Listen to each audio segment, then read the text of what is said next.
नमस्कार, जोहार। आप देख रहे थे भारत मित्र, हमारे साथ आरती हैं। देखिए, बीजेपी जो है बहुत देर से जगी है, लेकिन गलत सब्जेक्ट पर बीजेपी जो है इन दिनों झारखंड की सियासत में जगने की कोशिश कर रही है। देखिए, भारतीय जनता पार्टी के प्रदेश अध्यक्ष आदित्य साहू ने आज प्रेस कॉन्फ्रेंस किया और प्रेस कॉन्फ्रेंस बिजली और पानी की समस्या को लेकर ये मानते हैं कि राज्य में गर्मी बढ़ने के साथ ये समस्याएं शुरू हो जाती है और इससे काफ़ी लोगों को दिक्कतें होती है। लेकिन इससे भी बड़े बड़े कई मुद्दे हैं झारखंड में, जो ज्वलंत मुद्दे हैं झारखंड के, जैसे उत्पाद सिपाही का मामला हो, जेटेट का मामला हो, जेपीएससी का मामला हो। ये तमाम मुद्दों पर बीजेपी गौन रही है। बीजेपी ऐसे मुद्दों पर सियासत इन दिनों कर रही जैसे मानो कि झारखंड की सियासत में कुछ करना ही नहीं चाहती।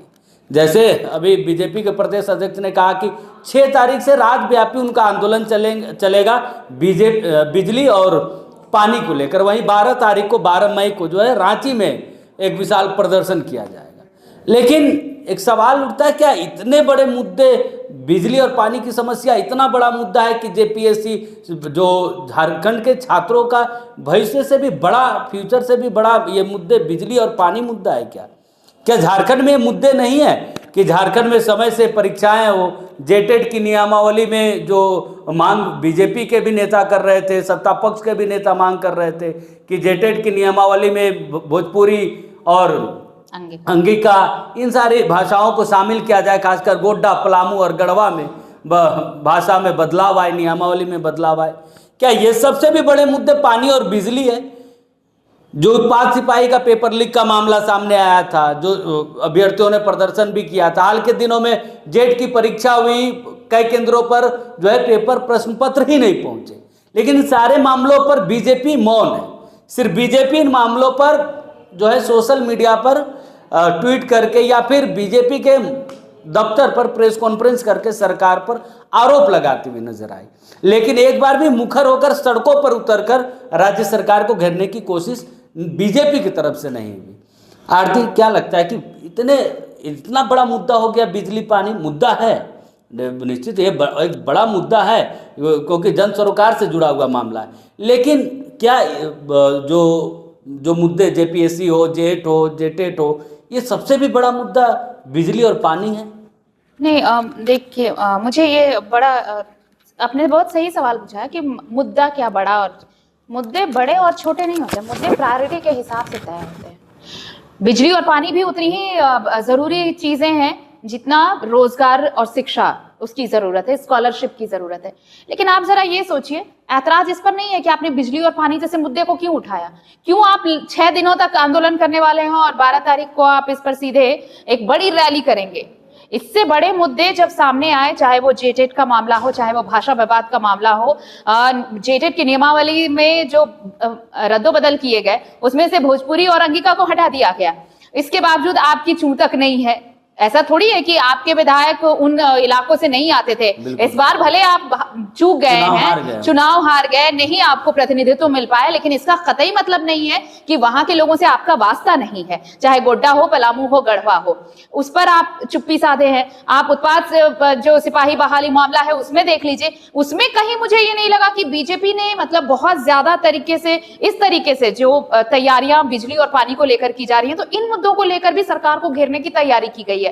बीजेपी को बस ये लगता है कि मुझे समझ नहीं आता है कि अगर बीजेपी इन चीजों पर, जहां पर सरकार को सीधे घेर सकती है, उन चीजों से दूर क्यों होती है। बिल्कुल, आप सोचिए कि भाषा विवाद अभी कितना बड़ा मसला है। आप भोजपुरी और अंगिका को सीधे तौर पर निकाल दे रहे हैं और इस पर आपकी तरफ से कोई बयान नहीं आया है। भाषा विवाद की आग पर पलामू, गढ़वा और गोड्डा उसकी तपिश पे तप रहा है। इसके बाद इन मुद्दों पर आपका प्रेस कॉन्फ्रेंस नहीं होता। आप उस पर क्यों तक नहीं करते हैं? आप ये सवाल तक नहीं उठाते हैं भाई कि वहां के जो लोग हैं, क्या खड़िया में लिखेंगे, संताली में लिखेंगे, उरांव में लिखेंगे, क्या में लिखेंगे, हो मुंडा किस भाषा में लिखेंगे, ये बता दीजिए आप। वहां के लोग तो भाई भोजपुरी, पलामू और गढ़वा के लोग किस भाषा का इस्तेमाल करेंगे? अंगिका, गोड्डा के लोग कौन सी भाषा का इस्तेमाल करने जाएंगे? तो आप चीजों को, जिन चीजों पर बेहतर तरीके से आप सरकार को घेर सकते थे, उन चीजों पर आप बोलते नहीं हैं। आप बिजली पानी, हम इस चीज का कतई विरोध नहीं कर रहे हैं कि आप बिजली पानी को क्यों उठा रहे हैं। भाई बिजली पानी आप जो आंकड़े दे रहे हैं वो सच में बहुत बड़े, 80,000 चापानल खराब है। सरकार की नाकामी है, लेकिन सरकार की नाकामी को जो आप उजागर कर रहे हैं उससे भी बड़े बड़े मुद्दे हैं जिन पर आप सरकार को घेर सकते हैं। और जनता आपकी तरफ, देखिए जब सरकारें पस्त होती है ना, तब जनता जो है, पब्लिक जो है, वो विपक्ष की तरफ आस लगाए बैठती है कि कोई तो होगा जो इनके खिलाफ आवाज उठाएगा। विपक्ष क्यों होता है और क्यों कहा जाता है कि एक दमदार विपक्ष की जरूरत है, इसलिए कहा जाता है। लेकिन झारखंड में विपक्ष मृत प्राय है, ऐसा लगता है कोई फर्क ही नहीं पड़ता है किसी को कि विपक्ष है भी या नहीं भी। आप कौन से मुद्दे पर पिछली बार आपने देखा, महिला आरक्षण बिल पर आप हो हंगामा कर रहे हैं, क्या हो हंगामा कर रहे हैं? महिला आरक्षण बिल, अरे भाई आप 50% कर दीजिए ना।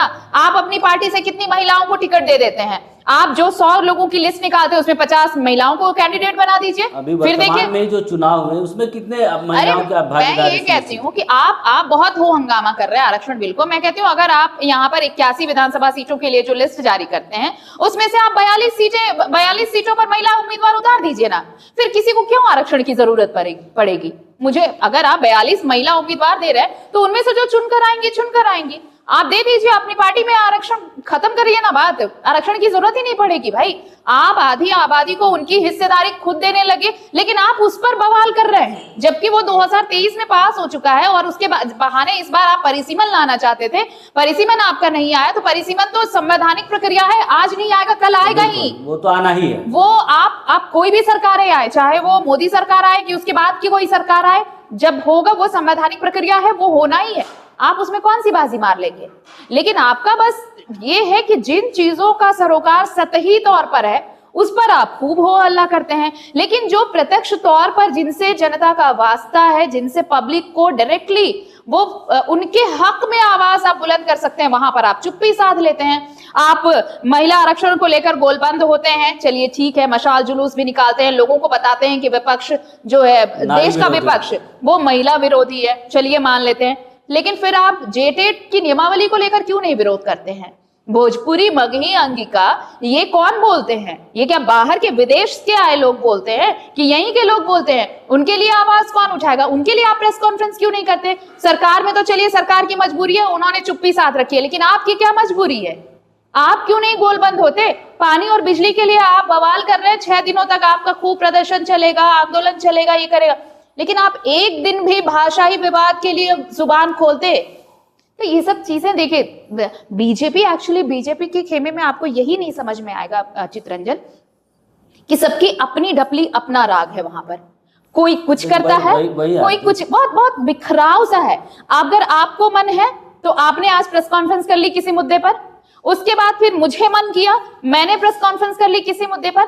आप बताइए ना कि पार्टी 2019 से सत्ता में नहीं है, तो उसके बाद से कौन सी कोई एक ऐसा मुद्दा हो जिस पर पार्टी का लाइन और लेंथ एकदम सही चल रहा हो? चंपई सोरेन अलग मुद्दे पर, बाबूलाल अलग मुद्दे पर, रघुवर दास अलग मुद्दे पर, प्रदेश अध्यक्ष अलग मुद्दे पर, सबका अलग। तो ये जो स्कैटर्ड पॉलिटिक्स है ना, यही बीजेपी को ले डूबने वाली है।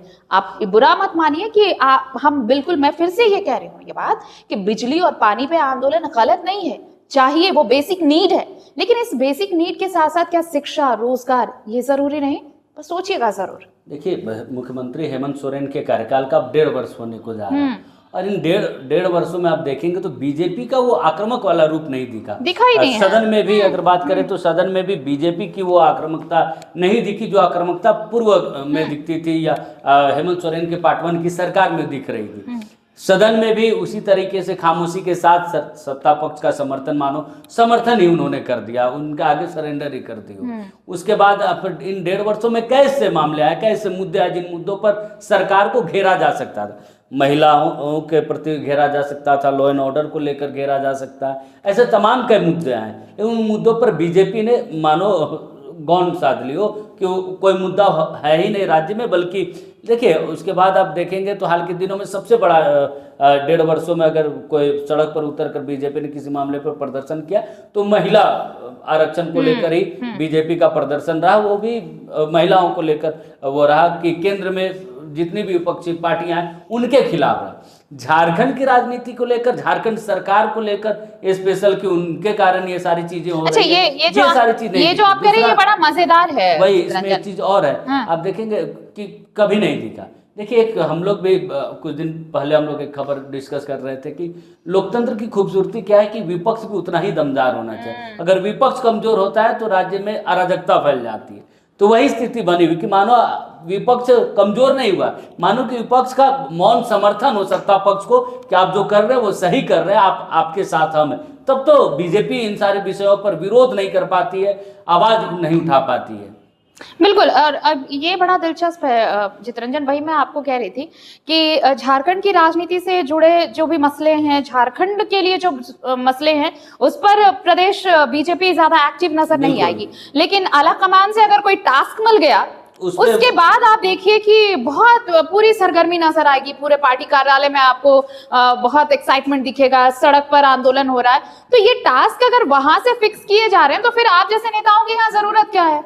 आप वहीं के टास्क फॉलो करते रहिए।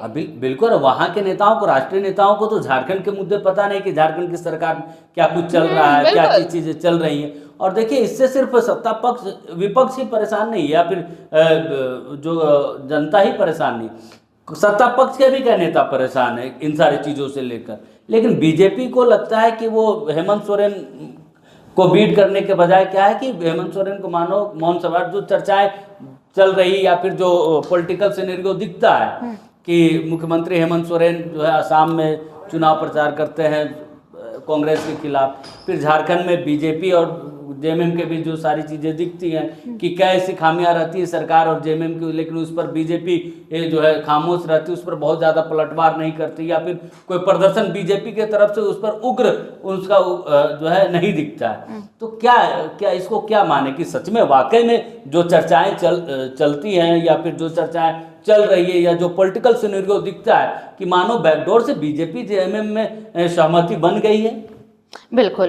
तो ये कुल मिलाकर आप ये समझिए कि बीजेपी के लिए मसले, मतलब मुझे ये समझ में अब भी नहीं आता है कि आखिर बीजेपी के लिए ये तय कौन करता है, प्रदेश बीजेपी, झारखंड बीजेपी के लिए मैं बात कर रही हूँ, ये तय कौन करता है कि आपको कौन से मुद्दों पर सरकार को घेरना है और कौन से मुद्दे पर चुप हो जाना है। तो ये अगर आपको समझ में आया होगा तो आप हमें कमेंट सेक्शन में भेज सकते हैं, ताकि हम यहाँ से ही बता सके कि भाई आप ऐसा क्यों है बीजेपी के साथ। तो आप अपनी राय भेजिए। बाकी ऐसी खबरों के लिए देखते रहिए भारत मित्र। नमस्कार, जोहार।